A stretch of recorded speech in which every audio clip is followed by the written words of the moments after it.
Court के फैसले के आने के बाद एक नया ड्रामा हमारे समाज में करा जा रहा है। और यह कहा, देखिए मैं फिर कह रहा हूं, इस बातचीत से जो मैं कह रहा हूं उसमें सरकार को मैं अलग करता हूं। सरकार संविधान की शपथ लेके बैठी है, सरकार को जो कहना है वो सरकार का काम है। यह कहा गया कि इस फैसले के बाद हमें खुशी नहीं मनानी चाहिए, हमें सौहार्द स्थापित करना चाहिए। यह सबसे बड़ा झूठ है। अगर मेरी खुशी से जो 500 साल के बाद मिली है, लड़के मैंने ली है, तो उसकी खुशी मनाने से अगर कोई दुखी होता हो तो 100 बार हो जाए। अगर मेरी खुशी से किसी को दुख है तो वो दुखी होना चाहिए। यह लड़ाई 150 साल तक इसलिए नहीं लड़ी गई थी कि जब मैं जीतूंगा तो मैं इसलिए खुश रहूंगा, इसलिए मैं खामोश रहूंगा कि कुछ लोगों को दुख होगा। तो फिर इसका मतलब है कि मेरी जीत को किसी ने जीत नहीं लिया है, अपने दुख को मेरी जीत के ऊपर रखा है। तो अगर वो रखना चाहते हैं तो रखें। मैं कहता हूं इस समाज को खुल के बोलना चाहिए। हम खुश हैं कि 150 साल के मुकदमे के बाद हमने बाबर की बनाई हुई मस्जिद को ढहा करके वहां मंदिर बनना चाहिए। यह पाखंड क्यों हो रहा है? इस पाखंड का क्या मतलब है भाई? हमने तो नहीं कहा। आप तो रामनवमी के जुलूस से भी आपको तकलीफ होती है और आप उसके ऊपर भी पत्थर फेंकते हैं।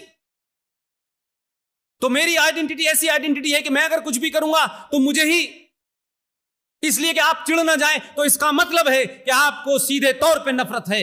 आप चाहे बाबरी मस्जिद का मामला हो, चाहे बाबा विश्वनाथ का मामला हो, चाहे मथुरा का मामला हो। आज सौहार्द की बात की जा रही है। जब हजारों लोग मर गए, सौहार्द की बात तो उस दिन करी जानी चाहिए थी जब लोग कह रहे थे कि भाई इसको बांट दो, यहां मस्जिद भी बन जाएगी, यहां मंदिर भी बन जाएगा, बात खत्म करो, कोर्ट में मत ले जाओ। लेकिन कोर्ट में हार गए, सुप्रीम कोर्ट में हार गए, रिव्यू पिटीशन में हार गए, अब कहते हैं खुशी मत बनाओ, हम भाई भाई हैं। ये फ्रॉड क्यों है भाई? सच बात कहो ना यार। इंसान हो, इंसान की तरह बात करो। इंसान हो तो तकलीफ भी होगी और खुशी भी होगी। तो खुशी होगी तो मैं छुपाऊंगा?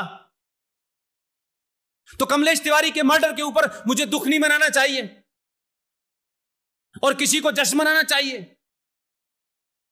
और राम जन्मभूमि पे फैसला आएगा, सर्वसम्मति से आएगा, कोर्ट का फैसला आएगा। कोई आरएसएस के हेडक्वार्टर में या विश्व हिंदू परिषद के हेडक्वार्टर में फैसला नहीं हुआ है। इस देश की सर्वोच्च न्यायालय ने किया है।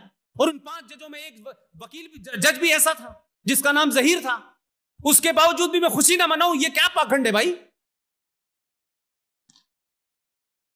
तो हम आज कोई गलती करेंगे तत्कालिक तौर पे, आने वाली नस्ल आपसे पूछेगी कि आप भी तो वही कर रहे हैं।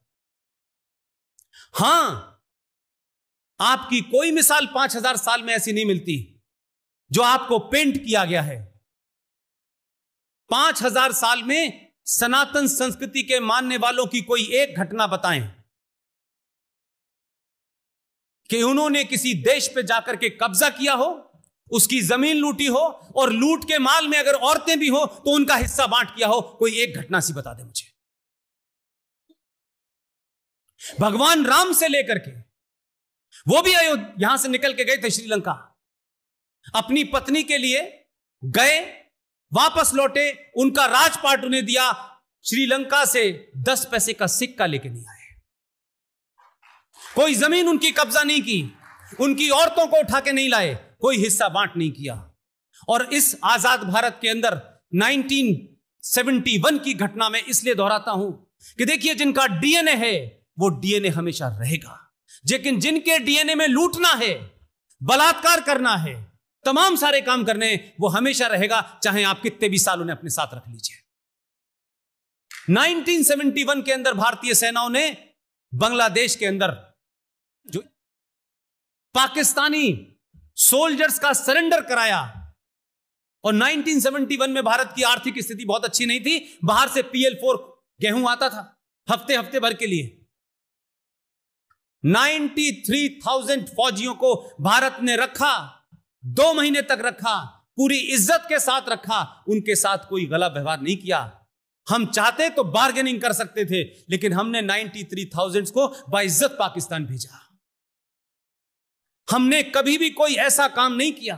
और वो लोग जो आज भारत में हैं, जो हमें इस्लाम और कुरान और हदीस के नाम से डरा रहे हैं और बता रहे हैं और कहते हैं कि इस्लाम पूरी दुनिया में शांति का धर्म है, तो पूरी दुनिया में शांति हम देख रहे हैं। ऐसी शांति हमें नहीं चाहिए। ऐसी शांति मुबारक हो। आपके 57 देश है, 57 देशों के अंदर आग लगा रखी है आपने। जहां हिंदू नहीं है वहां क्रिश्चियन को मार रहे हैं, जहां क्रिश्चियन नहीं है वहां यहूदी को मार रहे हैं, और कोई नहीं मिल रहा तो आपस में मार रहे हैं। हमने 93,000 वापस किए। जिन बुनियादों पे पाकिस्तान बना, जिन बुनियादों को लेकर के यह कहा गया कि हम एक साथ नहीं रह सकते, हम अलग रह सकते हैं, और हमारी हम दो अलग सभ्यता हैं। मैं जिना की कम से कम इस बात को ईमानदारी से मानता हूं कि वो जानता था। यह बात अलग है कि वो भी कन्वर्टेड था। उसने मुल्क बनाया यह कहकर के कि हिंदू मुसलमान एक साथ नहीं रह सकते, माना। उसने कहा कि दो अलग अलग सोच हैं, यह भी माना। लेकिन वो सोच कब नजर आती है? कारगिल के युद्ध में एक फौजी जो लड़ता है, जो जनेवा कन्वेंशन है, एक फौजी लड़ता है, वो इंडिविजुअल के लिए नहीं लड़ता है। जो चाहे पाकिस्तान का हो, चाहे अमेरिका का हो, चाहे भारत का हो, वो अपने राष्ट्र से जो उसे मैंडेट मिला होता है इसलिए लड़ता है। उसकी किसी से कोई निजी दुश्मनी नहीं होती। कारगिल के युद्ध में एक फौजी भारत का सरहद के उस पार रह गया। जो लोग ये कहते थे कि हमारी दो अलग अलग सभ्यताएं हैं, जिना साहब मैं आपकी तारीफ करता हूं कि सच में दो सभ्यताएं हैं। आपने वक्त रहते पहचान लिया। हम तो ये जानते थे कि वाकई में आप अलग हैं, लेकिन आपने अलग करके कुछ लोग अपने साथ रह गए। मैं कहता था जो बच्चे थे उन्हें भी ले जाते तो हम बच जाते। एक फौजी भारत का गलती से उधर रह गया। आपने उसके साथ अपने उस मजहब की, जिसे आप मानते हैं, उसकी बर्बरता आपने यह की कि उसके गुर्दे भी निकाले, उसकी आंखें भी निकाली, उसके शरीर का हर अंग निकाल लिया आपने, और निकाल के वापस भेज दिया। उस फौजी का नाम था सौरभ कालिया। वो लोग हमें सभ्यता, शांति, ये फ्रॉड हमको समझा रहे हैं, जिनका पूरा अस्तित्व ही लूट खसोट पे रखा हो, जिनका जन्म ही इसी पे हुआ हो, तलवार के नाम से। जिस प्रॉफिट मोहम्मद को मानते हैं, उस प्रॉफिट मोहम्मद की बेटी को नहीं मानते। उस प्रॉफिट मोहम्मद की बेटी के बच्चों को मार दिया इन्होंने। करबला के मैदान में आपने कत्ल कर दिया। उनके दामाद का कत्ल फजर की नमाज में कर दिया आपने। कोई रामलाल श्यामलाल गया था मारने? आरएसएस की ब्रांच थी सऊदी अरब में। कौन गया था? किसने मारा था? लोगों को इतिहास नहीं बताएंगे तो आपकी पीढ़ी अगली कुंठा में रहेगी। इसलिए सही इतिहास बताइए। ये जनगण गाने से बात नहीं बनेगी। जनगण तो आप गाते हैं, सिंध का नाम लेते हैं, सिंध की इतिहास नहीं बताते हैं। अगर सरकारें नहीं बता रही, प्रोफेसर नहीं बता रहे, तो आम बुजुर्ग तो जानता है। ये तो गलियों चौराहों पे, पुलियों के ऊपर, चाय खानों पे अगर आप बताते तो मुझे लगता है कि ये 2014 बहुत पहले आ जाता।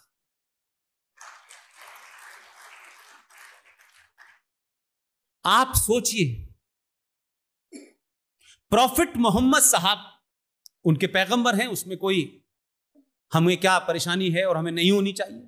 उनका नाम सम्मान के साथ लिया जाना चाहिए। प्रॉफिट मोहम्मद के खानदान में उनके नवासों के नवासे,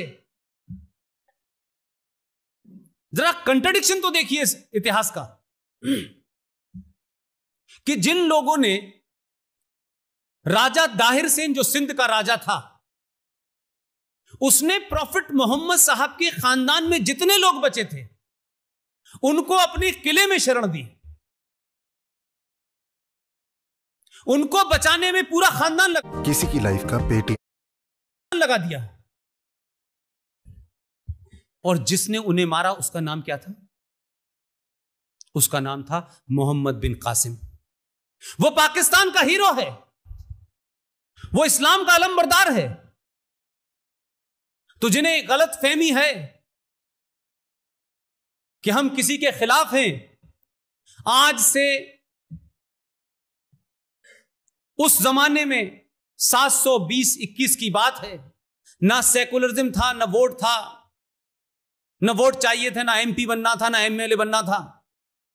तब भी 5000 साल के डीएनए की वजह से राजा ताहिर सेन ने पूरे परिवार को दांव पे लगा दिया, सबको मार दिया, लेकिन मोहम्मद साहब के खानदान को बचाया। एहसानमंद होना चाहिए हिंदुस्तान के मुसलमानों को कि हमारा माजी, हमारा पास्ट इतना पावरफुल है। हमने किसी को लूटा नहीं है। आज उनके वंशज, आज उनके मानने वाले कहते हैं ये काफिर हैं, इनका कत्ल वाजिब है। अपने गलेवान में झांको, अपने पास्ट को ध्यान में रखो। एहसानमंद होना चाहिए कि उस जमाने जिन लोगों ने करबला के मैदान में जो लोग मारे जा रहे थे, तो उनके तमाम जितने नवासे थे वो चिल्ला रहे थे कि कोई हमारी मदद करो, कोई हमारी मदद करो। यह नहीं बताया गया भारत के इतिहास में। और हुसैनी ब्राह्मण आज भी भारत में बसते हैं। यहीं से लोग गए थे करबला के मैदान में बचाने के लिए उनको। उन्हीं शियाओं के खानदान में राजस्थान के एक बड़े योद्धा की बहन से उसकी शादी हुई है। आज भी भारत के अंदर हुसैनी ब्राह्मण कहलाए जाते हैं। वो ब्राह्मण हैं, रहबदर ब्राह्मण हैं। किस इतिहास की बात कर रहे हो यार? हमने तुम्हें इंसान बनाया।